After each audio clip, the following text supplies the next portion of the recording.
사흘째 공천 후보자 면접을 이어가는 국민의힘이 오늘 원희룡 전 국토부 장관 등이 포함된 경기 인천 지역 단수 추천 명단을 발표했습니다. 앞서 홍익표, 고민정 의원 등을 단수 공천하는 3차 심사 결과를 공개한 민주당은 전략 공천 심사 결과도 처음으로 공개했습니다. 국회로 가봅니다. 박광열 기자.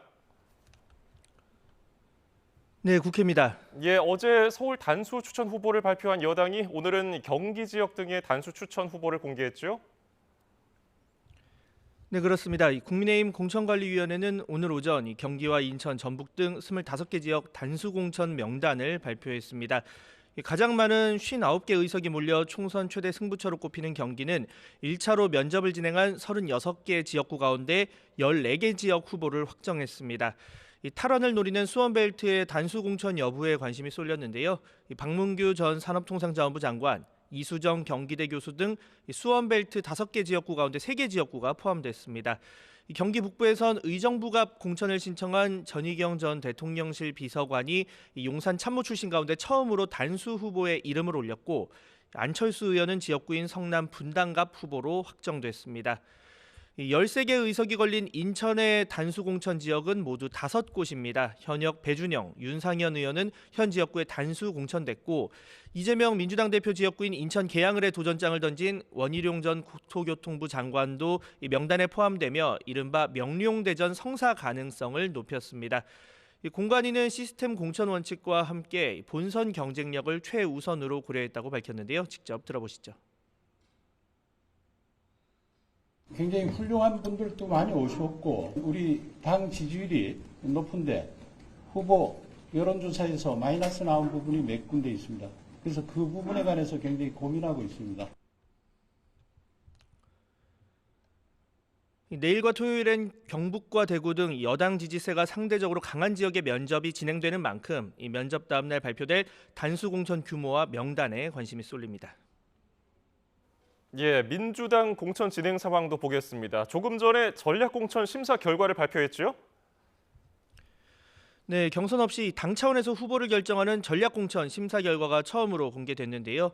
현역 의원 불출마나 탈당 등의 이유로 전략 지역구로 지정된 지역 가운데 4곳의 후보가 확정된 겁니다. 서울 강남을 강청희, 인천 부평갑 노종면, 울산 남갑 전운수, 또 부산 사흘에는 이재성 후보자가 각각 이름을 올렸습니다. 4명 모두 총선을 앞두고 외부에서 수혈한 영입 인재 출신입니다.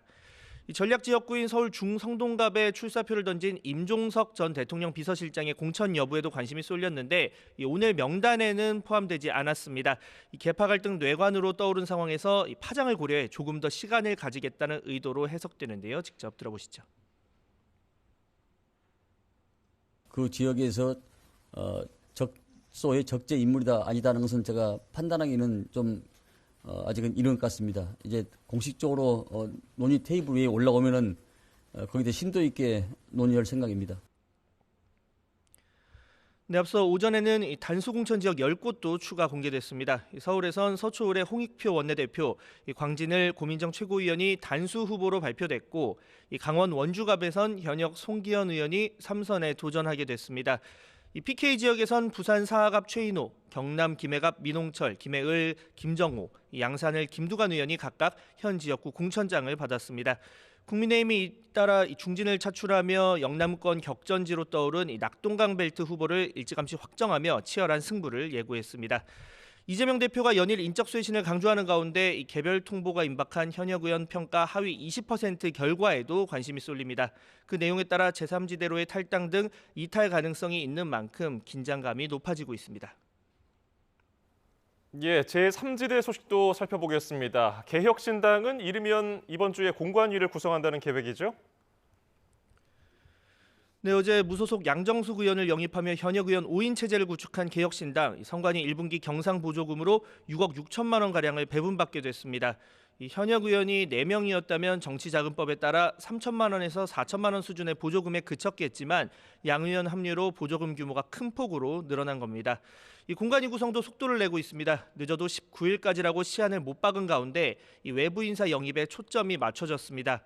제3지대 공천 칼자루를 쥘 공관위원장으로는 당사자의 부인에도 김종인 전 국민의힘 비상대책위원장 카드가 계속 거론됩니다.